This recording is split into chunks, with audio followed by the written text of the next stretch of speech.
agenda, we'll start talking about examining our own biases. Then we'll talk about developing content from diverse perspectives for our students. Number 3, we'll talk about developing content in diverse formats for our students. And finally, we'll end by talking about equitable and accessible activities and assessments. And I have a list of resources at the end of the slides, because of course, these are huge topics. So to start off, I actually wanted to bring in an expert, Dr. Jennifer Eberhardt, who's a social psychologist whose expertise is in unconscious bias. And so I'm just going to play a short clip, about 4 or 5 minutes, where she talks about unconscious bias, how to check unconscious bias, and what's some of the basic science behind the biases that we hold. And this might be information that you're already very familiar with. But it's also a way to think about how we can talk to students about their own biases, which we're going to cover more next week. So I'm not going to play the whole clip for you. I'm going to move this to partway through.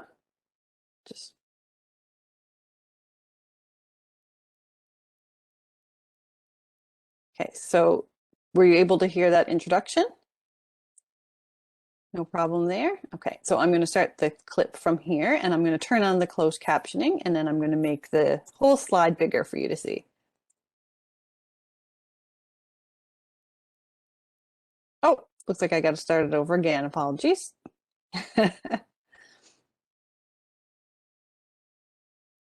Start at about 3.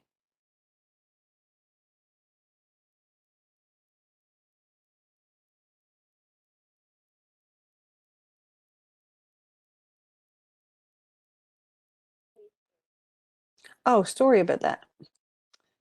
It's me trying to open up the chat and I accidentally stopped the video on you. So I can't actually see the chat while I'm showing the video. So maybe if anyone has a question, Justina, you'd be able to let me know? Yes, absolutely. Thank you.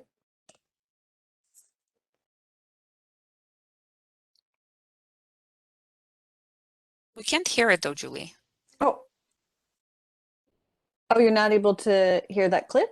No. Okay, I will open it up in YouTube and let's see if we play it from there, from Chrome, and I'll share Chrome instead. How does that sound? Sure.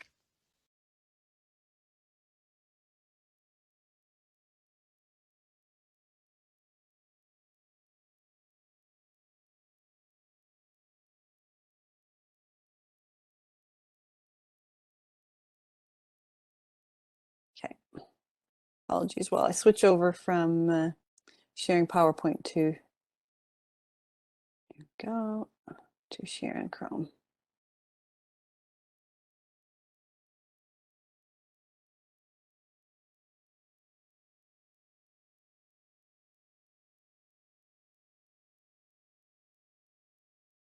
Okay, are you able to see the video now? Yes, we can see the video. All right, so fingers crossed that you'll be able to hear it. And so she is beginning, sorry, I just totally fooled up my view. My goodness. Are you still able to see Chrome? Widescreen. Oh yeah, now we can see it. Oh, okay. So here she's talking about facial recognition. That's what you heard her start saying. Hopefully you'll be able to hear it from here. Can you hear it from here? No, for whatever reason we can't. Okay. All right. Well, we'll forego the video for now.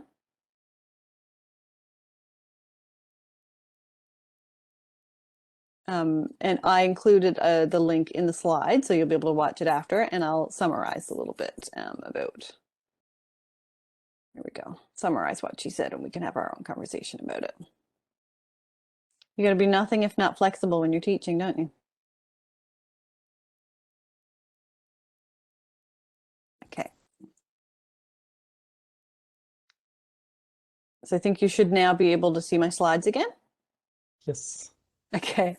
So what I wanted to show you was this YouTube clip, which you'd be able to watch.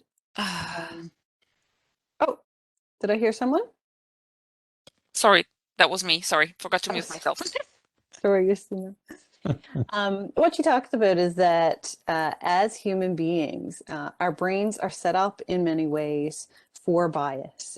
because it's one of the ways that our brains create shorthand to create judgments about one another. And it's partially what help keeps us safe. We try to make judgments based on how other people look. And we categorize people. We organize other people into different categories. And so this helps to simplify our world, but it also creates stereotypes. And she talks about how all of us are affected by the stereotypes of our particular society, whether we agree with them or not, whether we're adamantly against them, they become part of our unconscious biases. And so the challenge for each of us is to become aware of what assumptions do we make about other people. And when we're teaching, to become aware of what assumptions are we making about our students and how does that actually affect how we interact with them. And so her suggestion that she brings to a first step of checking our unconscious bias is what she calls create friction. Create friction in your assumptions. So firstly, becoming aware of your own perspective. Where do you come from? Where are you socially located? So for myself, I'm a cisgender person, which means I'm not transgender. I identify with the gender that I was assigned at birth. I'm a queer person. I'm a person of white settler ancestry. I grew up in a small community in Newfoundland, the island of Domguk. And so I bring that perspective to everything that I do. So becoming aware of how that shapes how I see teaching, how I see my students, and then starting to become aware of what assumptions am I bringing to teaching. And so by creating friction, she means ask yourself a question every time you make a decision in regards to teaching. What are you basing that on? So when you're interacting with your class, who are you calling on to speak up? Who are you putting into groups together? And pause and ask yourself a question, the question of why are you doing it that way? Just to create that little bit of space in between the decisions that you're making and what is that being based on? Because if we don't question how we're making our decisions, then we can often bring in these unconscious biases. The other aspect of checking our unconscious bias is to really listen to our students. So connecting with our students and listening to diverse student perspectives, listening to perspectives that are different from our own. Otherwise, in teaching, what we tend to do is have a picture in our mind. Again, it's unconscious. It's an unconscious bias of who the average student is. And then we tend to create our teaching strategies, our assessments, our activities based on our idea of who an average student might be. But if our idea of an average student is a white male student who is from this province, then who is physically able to do certain things, who neurologically is able to do certain things, then we're actually leaving out a huge number of our students.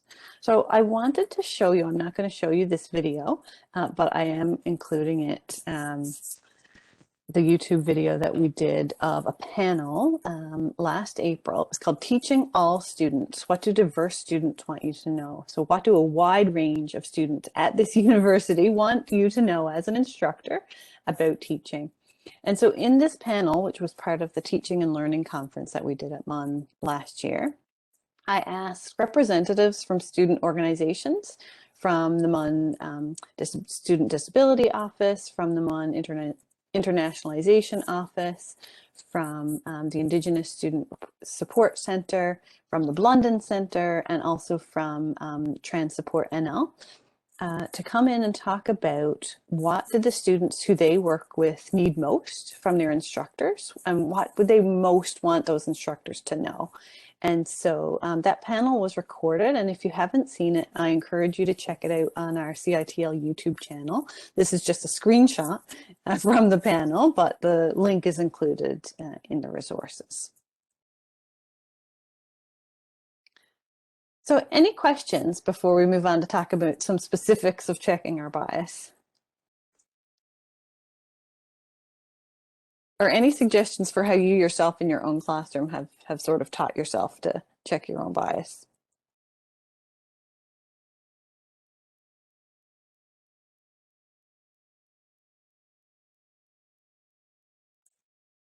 All right, well, I'll give one example. I think that brings us back to the very basics of checking our own biases. Um, it's identifying students as by their name and by their pronoun. It's one of the most personal ways that we include students in our classroom is by the name that we use for them and the pronouns that we use for them. And so if you have never experienced being misgendered, for example, you might not think about including your pronouns. If you've never experienced having your name pronounced incorrectly because it's unfamiliar in the particular place that you're living, then you might not realize how painful that can be and how repetitive it can be.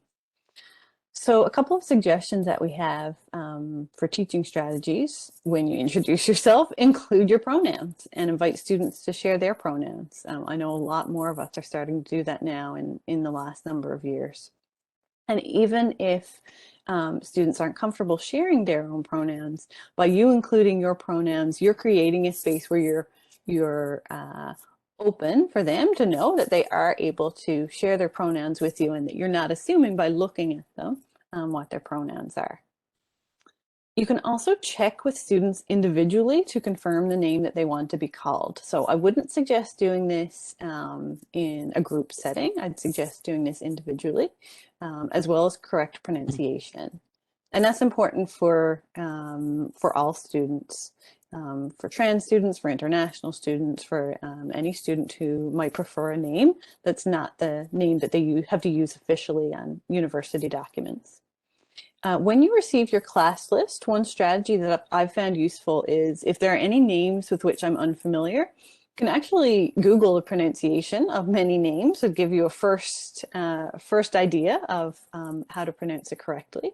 Then you can later check with students individually to make sure that you're pronouncing their names correctly. And on the subject of names and pronouns, you can let your students know whether or not you know if you have a trans or gender diverse student in your class. You can let all your students know that MUN now has a trans and gender diverse students guide that contains a great deal of information, supports, and links about things like how to change names, how to change email addresses, how to change their Brightspace handles, which are really the first way that they introduce themselves to their classmates and can be very useful. So any questions about that?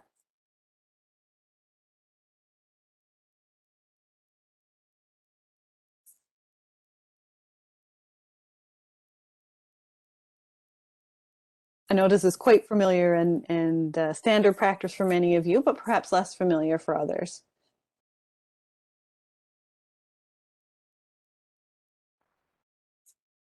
Any other ways anyone wants to share that you found ways to catch yourself when you're making assumptions about your students, ways that you found to check your own bias?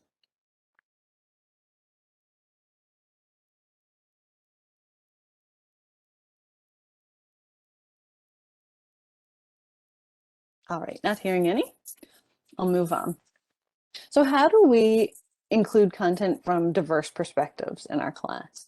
I think many of us have been surprised to look back at what's considered the core curriculum or the core knowledge and expertise in our discipline and see how white it is, how European, North American it is, how limited really the perspectives are of what's considered to be expertise in our discipline.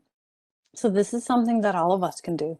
Go back and review your textbook, review your course materials, review your reading lists, and who wrote these? Who's considered experts in these fields? Are there other people outside of who's been considered experts traditionally, Indigenous, Black, scholars of color that could be integrated into the curriculum and try to widen your perspective. You can also, of course, do more research yourself and go further with that, attend conferences, um, and really expand your knowledge within your own discipline. And then bring that back to your teaching. I also wanted to make sure to say, after a number of excellent conversations with Kellyanne Butler, who's the Indigenous Education Specialist, she wants faculty and instructors to know that she is available. You can reach out to her for advice in beginning to decolonize your curriculum. And she will give you some work to do. She will send you out to do some reading and some research in your own discipline so that you can start to understand how to decolonize your curriculum.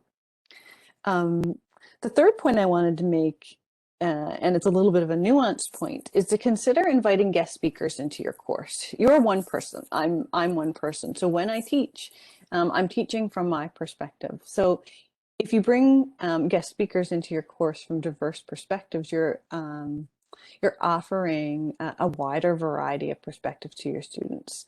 However, I would caution you against asking people to do that without compensating them.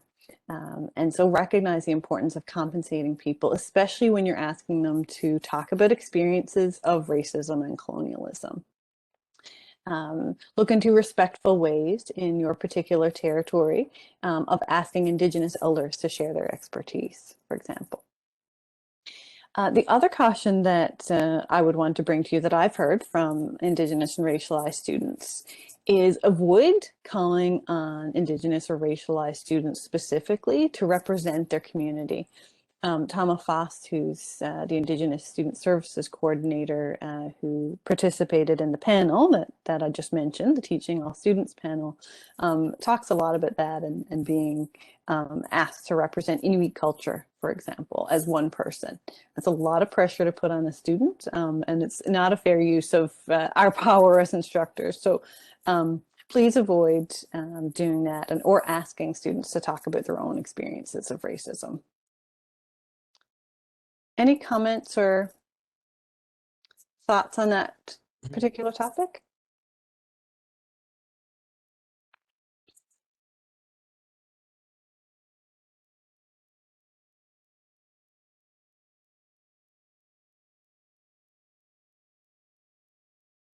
Just a question, Julie. I've been asking this question, feels like since I got here, but are you aware of any, I mean, I guess I could ask Kellyanne, but just off the top of your head, are you aware of any kind of holistic assessment processes that we can use when we're teaching students who prefer to be assessed more holistically? I'm not aware. I think that would be amazing. I'm not aware of a resource like that, Kathy. Kathy, if I could answer, and Julie, there is actually a session coming up. I think it may be next month in March that CITL is coordinating, but it's on culturally appropriate assessments. And that's something that may be of interest. I'm going to put a link to our workshop schedule in the chat so you can take a look at it. Oh, that's great to know for me. I wasn't even aware we were doing that. Thanks Thanks, so much. Justina. You're welcome.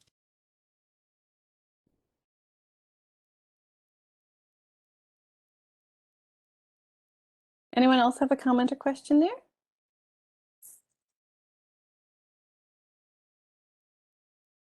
Okay. So we'll move on to talking about offering content in diverse formats. And this is just an example that chemistry professor Erica Merschrod has shared. I have a link at the end of the slide so that you will be able to see this better. I know the image is quite small there, and in fact, she intentionally blurred out some of the details when she shared this, but this is her syllabus. So one way to offer content in a diverse format is to consider offering a graphic syllabus instead of a written syllabus. And in general, research shows that if you write your syllabus in a warm tone, it actually increases the likelihood that students will reach out for support. And having students feel seen, feel like there's a warm atmosphere in class will actually make class more accessible because they're more likely to tell you the kind of things that they need in order to be able to have a good learning experience. And so in your syllabus, we recommend whether you decide to use a graphic syllabus like this or a text syllabus to provide students with clear guidance on how and when they can contact you and how long they can expect to wait for a response. That can reduce anxiety for many students. In your syllabus, you can include specific learning outcomes and a clear roadmap, which is a nice way to do it in a graphic syllabus because you can actually map it out, how the course builds throughout the semester. And then if you want to learn more about accessibility, the Blondin Center has some links and has a template for a statement about accessibility if you want to include an accessibility statement in your syllabus. And so, as I said, there's a link at the end of the slides if you want to see more about creating a graphic syllabus. Has anyone tried something like this in your own course? I do love it though. So it's definitely something that I'm interested in looking a little more at. Um, and in related to the accessibility statement, so I'm new, and there was a previous accessibility statement in the syllabus that I had, but I think that we need to consider and talk about and reflect upon how to be more warm and encouraging. Absolutely. I don't think it's appropriate just to say that the Blondin Center exists. We also have a responsibility to students with various access needs. So that's just something I think we need to discuss. It's obviously not just relevant for social work. It's relevant for all faculties. Absolutely. And actually, Laura, now that you said that, I'm going to zoom in. Hopefully this will work. I'm going to try to zoom in on this. Sorry. I have to actually go to here and then zoom, I think. I wanted to try to zoom in on this image. Are you able to see this as I'm zooming in on? Is it zooming for you? It's zooming. Okay, bit by bit, so that I can read you. So I wanted to be able to read you what Erica wrote for her accommodation statement. Here we go. I'd like to blame COVID, but my brain has not been great for technology in general during this whole thing. Okay, so I want to read you her statement. She says, "All are welcome," in a blue circle with a yellow circle around it, and then it says, "You belong in this class. All students deserve a safe learning environment, and your contributions are important. You have a right to accommodations. Accommodations are changes that instructors must make to improve our course delivery and/or assessment tools." What are your thoughts on that statement? I do like it, and I like the fact that it's something that the instructor also takes responsibility for, and that it's based on a right for all students, and that it's a process too. I think that's really important too, is that it needs to be negotiated and it needs to be discussed, because one of the things that I sometimes struggle with is it can be an accommodation or accessible for some, but not all. Exactly. And one of the things I think that is concerning many of us, especially right now, is accommodations for students that are informal accommodations as we're switching back to the classroom. And we do have a whole resource about that developed at CITL. I have a link as well in the slides to think through when students are asking for informal accommodations, for example, to continue attending class remotely, even though classes have started back in person. But I liked how her wording was very much around welcome. I think that made it Yes. a lot warmer. Yes.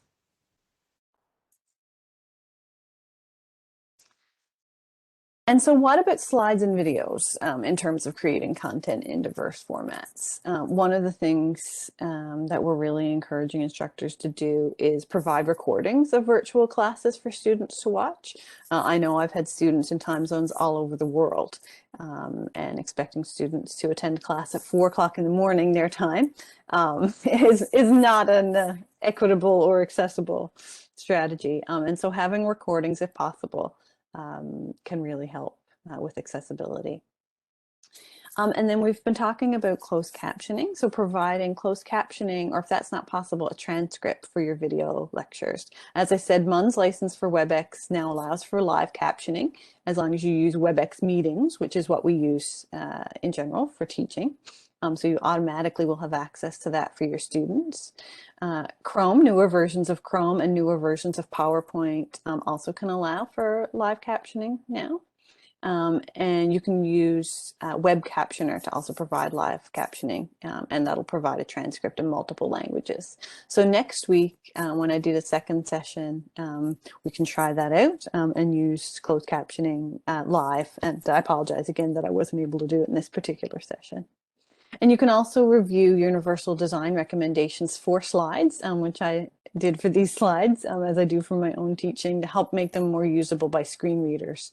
And as a simple tool, you can use the accessibility tool right within PowerPoint if you're using PowerPoint slides to check on that. Any other strategies or tips that you've come up with for making your slides or videos or lectures more accessible?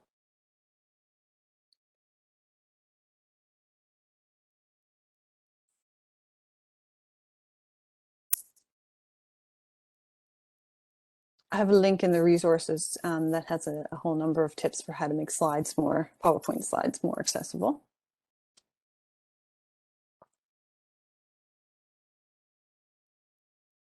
All right, well, not hearing any. I know Kathy was looking forward to us talking about activities and assessments.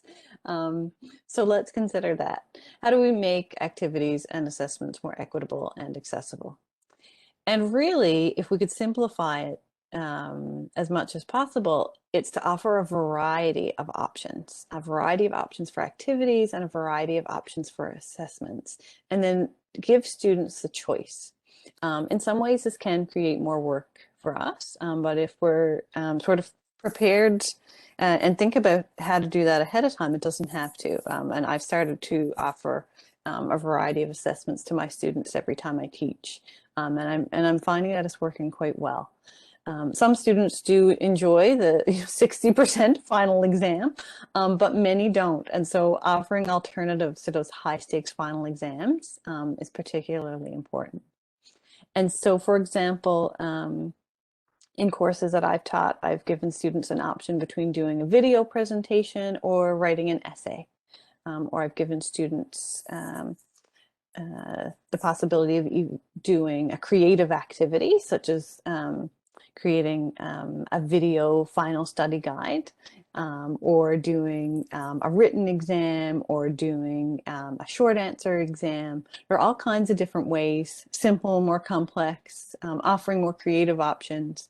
And not all students will want to do more creative options, so I do try to, you were talking about holistic assessment, Kathy, and what I find is there's often a tension between students who are really comfortable doing something that's more creative, and then students who would like to have something that's more simple and black and white. And so I try to offer both of those to students.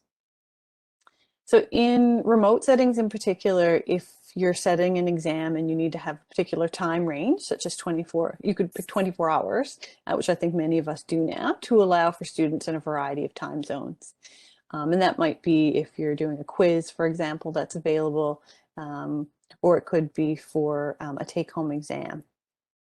And so partially because of the pandemic, what we've been encouraging more and more at CITL is to consider options like untimed assessments, have assessments that are available for students to pass in at any time in the semester. Although I do find it helpful to set a deadline as 2 or 3 weeks before the end of the semester, just to make sure that everything doesn't compound right at the end of term. Flexible deadlines, open-ended, open book assessments, and we do have sessions at CITL that specifically look into how to do open book assessments.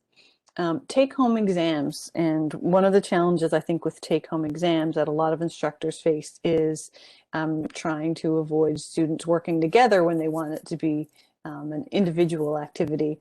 They don't want students to copy off one another. And so one of the things that I've started to do is really think about how to make my exam questions reflective. And you can do this for any discipline. I was actually inspired to do this after reading a blog post that I am including in the slides about creating reflective exam questions in math. It makes grading more interesting for us. It makes the questions more interesting to answer for students. And also it does make it harder for them to cheat because it's more individual when they have to really reflect on their own learning process. And so there's a bunch of examples in that blog post that I include that you can look at. And really any other option that gives students increased flexibility. And so finally, we did talk about addressing informal accommodation requests, and I have a link included at the end of the slides if you want to consider more about how you can incorporate a number of different accommodation requests from students in a variety of situations, especially right now during the pandemic. Georgina, I think you just had a question. I'm going to try to bring up the chat here. It popped up briefly and disappeared.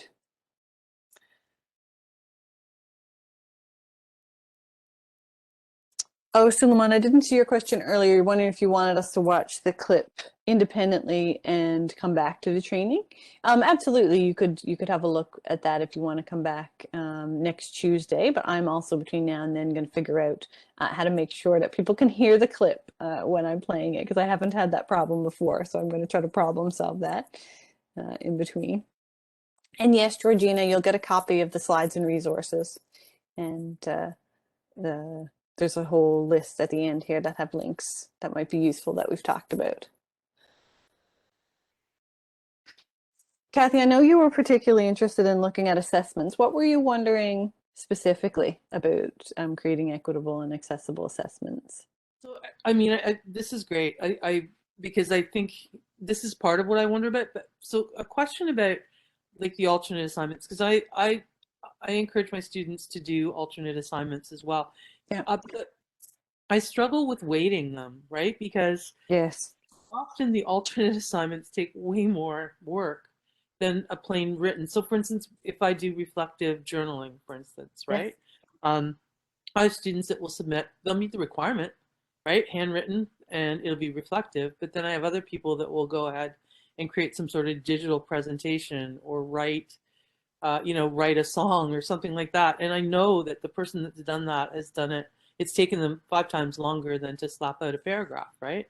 Absolutely. So how do you deal with the weighting? Because I like to this point in time, I've just kind of weighted them equally, but when I'm grading, it does create a bias on my part when I'm grading, to be quite. I think it's, yeah, I mean, I think it's something that we have to take into account when we're offering options, to try to think about the length of time that it's going to take and try on our side to consider how long that's going to take and try to equalize them a little bit.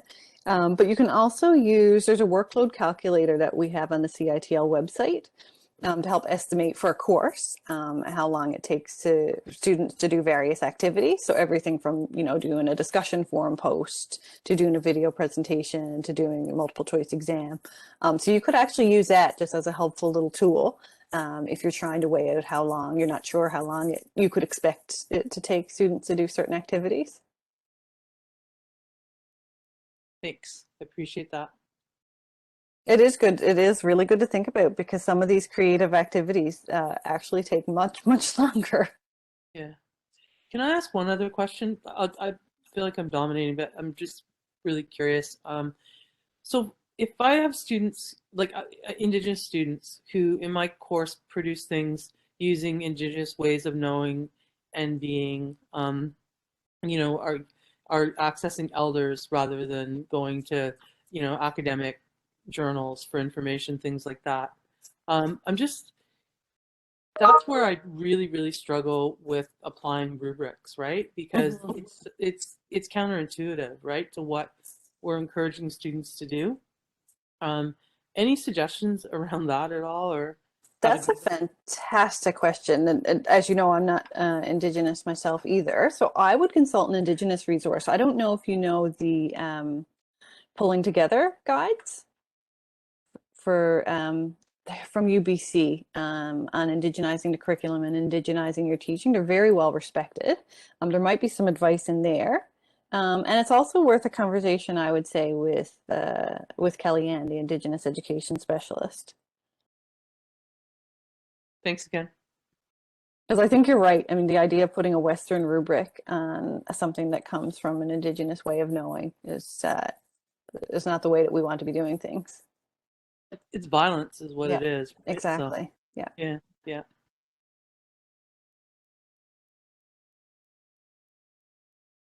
Any other questions or comments? I know we're close to the end of our time.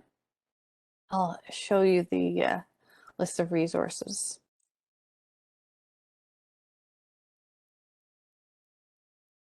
So I have a link to the Teaching All Students panel that I mentioned, strategies for anti-racist and decolonized teaching, the graphic syllabus, syllabus accessibility statement from the Blondin Center, our link about creating accessible materials through the Blondin Center, accessibility in PowerPoint.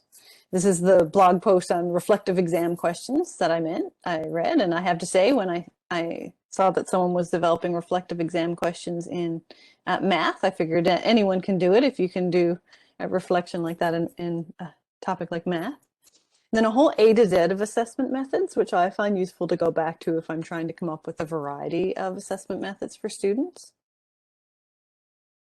Our new resource on addressing information accommodation requests, and then a list of resources that might be useful to your students, because part of accessibility, inclusion, and equity is for us to know what's available for a wide variety of our students.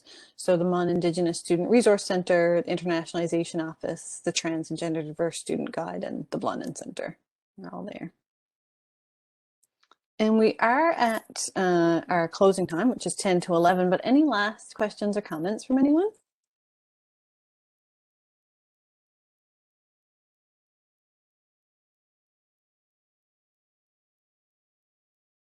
Oh, I just want to say that this was a great discussion, and it's leaving me with thinking about how we need to continue to think and reflect upon our teachings and interactions, and how I need to think more about having, alternative methods of evaluation and increasing inclusivity within the classroom. So I'm leaving here feeling that there's lots more to learn about and integrate, which I Thanks so think is, much, Flora. yeah. And I will say, because there's lots of social work instructors here, and I'm the academic support representative for social work. So if you want to have a one-on-one chat at any point about developing these things for your course, that's also what I'm here for. So feel free to reach out. I'm going to put my email. I realized I didn't put it in the slides, so I'm going to put it here in the chat if you'd like to reach out to chat about what that can look like in your course. Absolutely. That'd be great. Thank you. Yeah.